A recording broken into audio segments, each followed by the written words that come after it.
Welcome to the P.A.S. Report podcast. If you're tired of censorship, outraged by government abuses, and thirsty for real insights, then you're in the right place. Get ready, because here, the fight for freedom never ends. Here's your host, Professor Nick Giordano.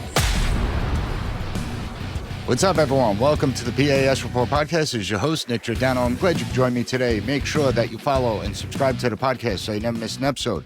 Also, visit the P.A.S. Report website, pasreport.com, and be sure to share this episode with your family, friends, any great patriots out there. I try and uncover forgotten patriots that don't receive their due or aren't really acknowledged. But today I have a special one, because there's a lot of talk about gerrymandering out there. Given everything that we're witnessing in Texas, Democrats fleeing, going to other states that have gerrymandered themselves. You have California Governor Gavin Newsom threatening to gerrymander California, which has been gerrymandered plenty of times. But do you know the roots of gerrymandering? That's why this week I decided to delve into the life of a figure whose name is synonymous with the practice, perhaps unfairly, but we're talking about Elbridge Gerry. Imagine Boston, 1812, newspapers laying scattered across coffee tables and taverns, but one peculiar image is going to dominate the pages.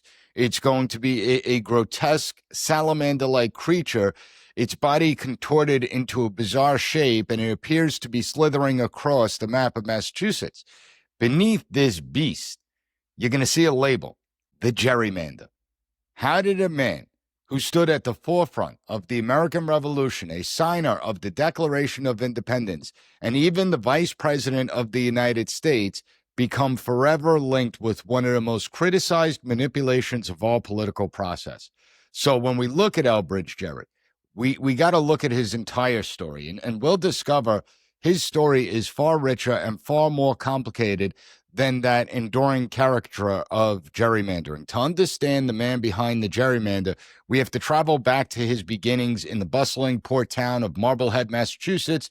He was someone that was born into a wealthy merchant family, and young Elbridge at the time received a very privileged education. He culminated his studies over at Harvard University, but the comfortable life of a merchant's son couldn't shield him from the growing unrest that was brewing in the American colonies.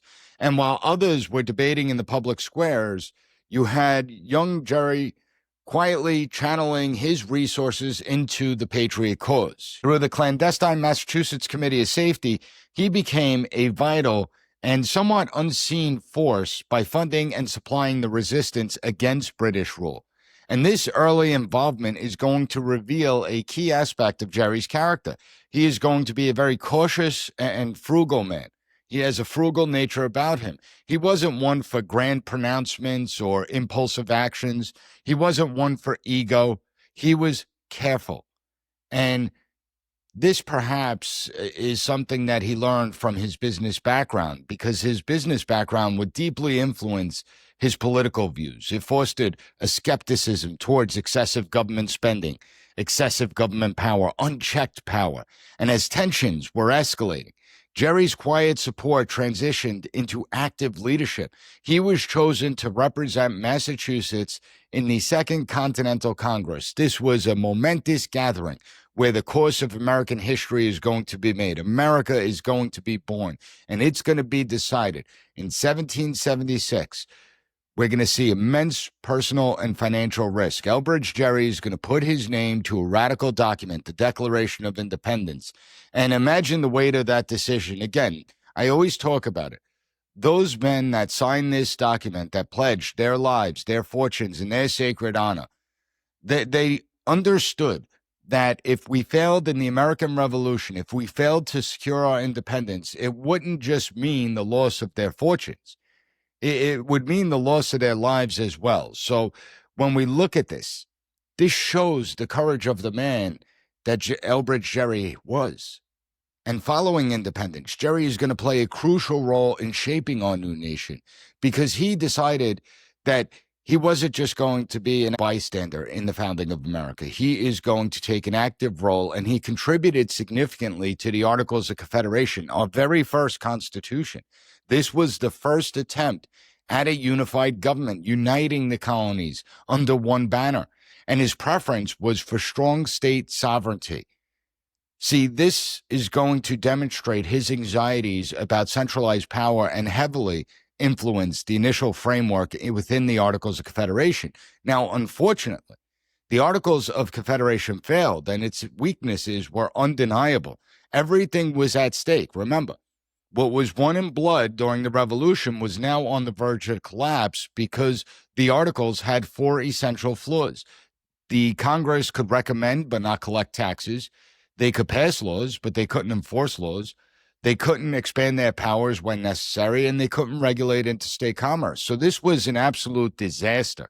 And states began to fight amongst themselves. Effectively, we had no central government, and everything looked to be on collapse. You know, the national government was rudderless. But once again, Gerry is going to be called upon to serve his nation.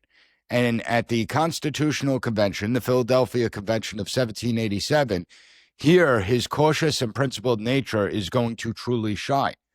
He was a pragmatist. He supported crucial compromises, like the Great Compromise, which balanced representation between large and small states in the legislative body.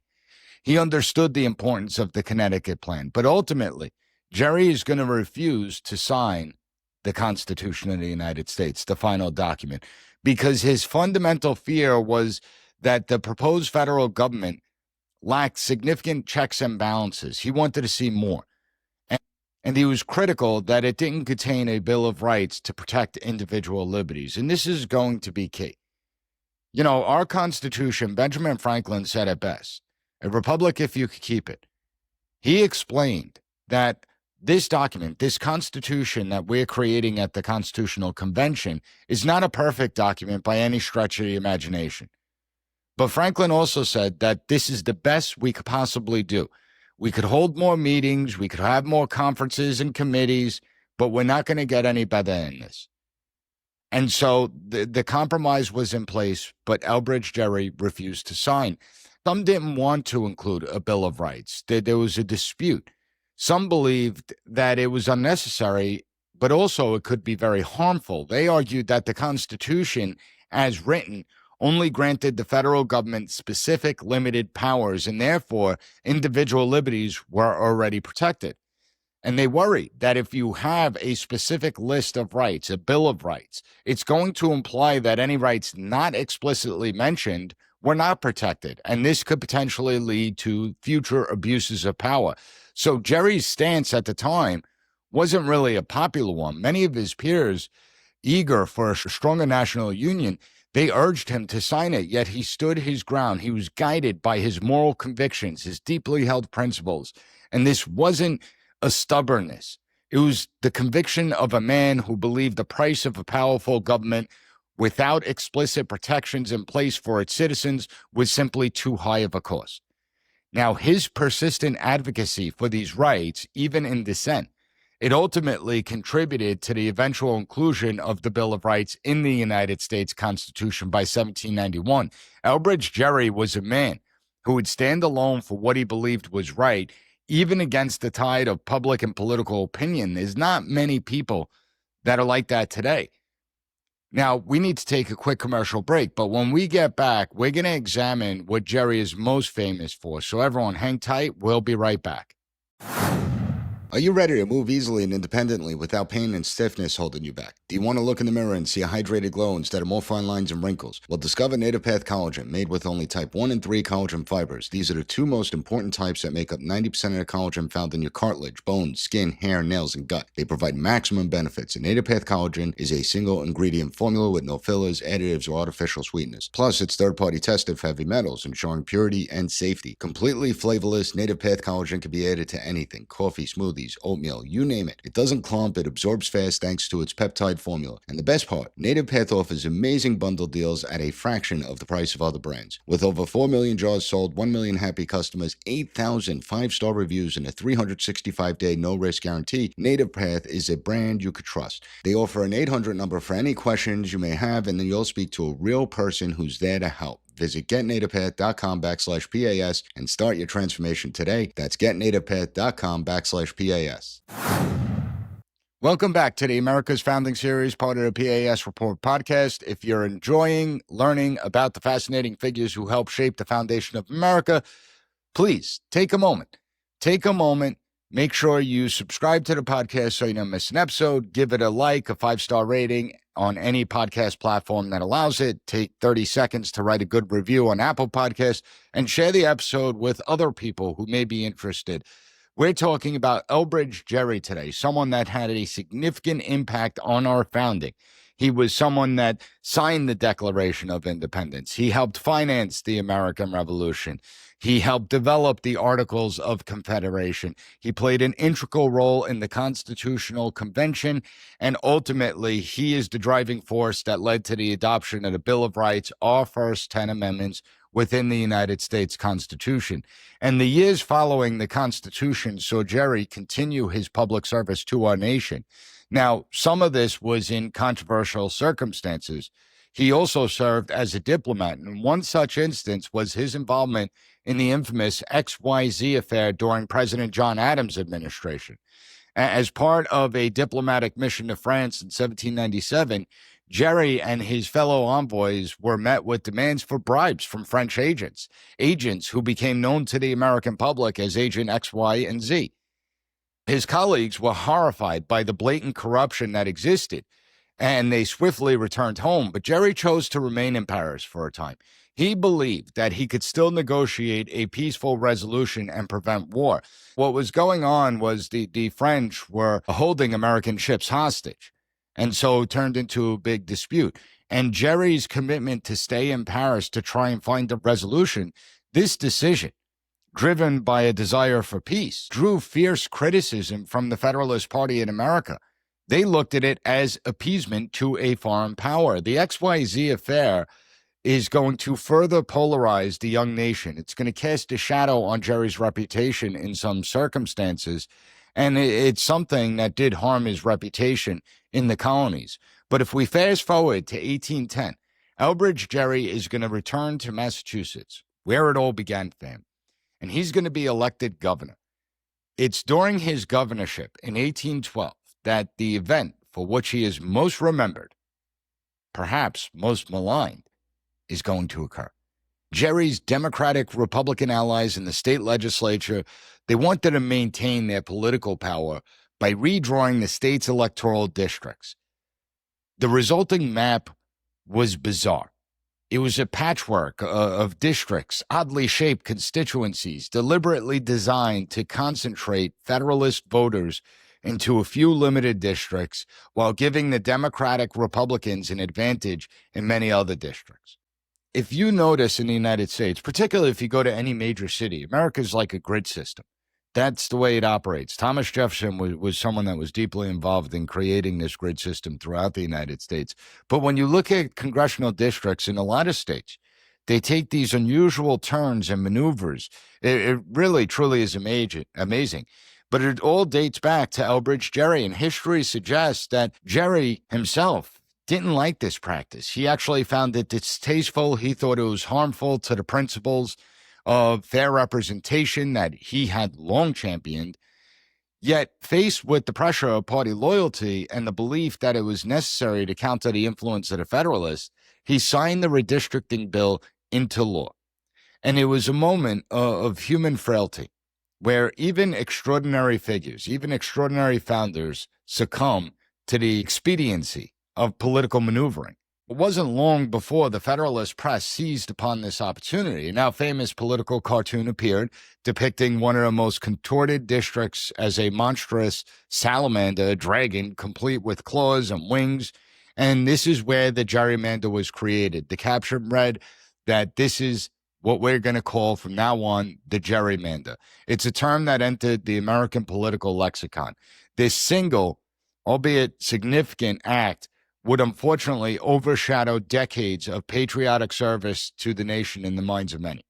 And as we know, the practice of gerrymandering in all different forms is employed by both political parties. It continues to impact our election. It impacts the political landscape of today. It's a tool often used to consolidate power, create seemingly uncompetitive districts. And despite the controversy, it remains because it's about political power. Everything the Founding Fathers feared, including Elbridge Gerry himself. Unfortunately, he lacked the political courage to stand against his party. Despite the controversy, Elbridge Gerry's commitment to public service remained. In 1812, he's going to become the vice president because President James Madison is the one that he's going to select. And this is going to be during the tumultuous years of the War of 1812, our second war with the British. And Elbridge Gerry could have said, no, I've done enough in service to this nation. I've ruined my reputation by supporting the redistricting. So I'm just going to go quietly, especially considering that his health was declining. But Gerry was someone that remained dedicated to his duties, dedicated to the nation. He would routinely, as vice president, attend congressional sessions when he probably should have been resting at home because he was extremely ill. In November 1814, still in office, Elbridge Gerry is going to pass away in Washington, D.C., and he's going to hold a unique distinction. He is the only signer of the Declaration of Independence to be buried in the nation's capital. When we look at Elbridge Gerry's life, it's one of profound irony. His legacy, a man who fought so passionately to protect individual liberty, who was weary of unchecked government power. He's someone that's largely remembered for an act that many see as undermining the very principles of fair representation. Gerry's story serves as this powerful reminder that our founding fathers were extraordinary individuals. There's no doubt about that. They possessed courage. They possessed a vision that shaped the course of history, that changed the course of history. But they were also human beings. Human beings that were subject to the same complexities, compromises, misjudgments, and the flaws of any of us. So the next time you hear the term gerrymandering, remember, it was Elbridge Gerry. But I encourage you to also remember that Elbridge Gerry shouldn't be only remembered as the name attached to the controversial practice. He should be remembered as a complex figure, a dedicated patriot, a principled, though sometimes flawed, statesman, a man who helped shape this messy and imperfect nation. His life, if we look at it in its entirety, offers a far more nuanced and valuable lesson than a simple one-dimensional label like gerrymandering. Now, if you found the content of this episode informative, I encourage you to share it with other patriots out there. Also, take 30 seconds to write the P.A.S. Report podcast a good review on Apple Podcasts, Spotify, leave 5-star ratings wherever you listen to your podcasts. I want to thank you for joining us for this week's episode on the America's Founding series, part of the P.A.S. Report. And join us next week as we explore another pivotal figure in the creation of the United States. Thank you for listening to the P.A.S. Report.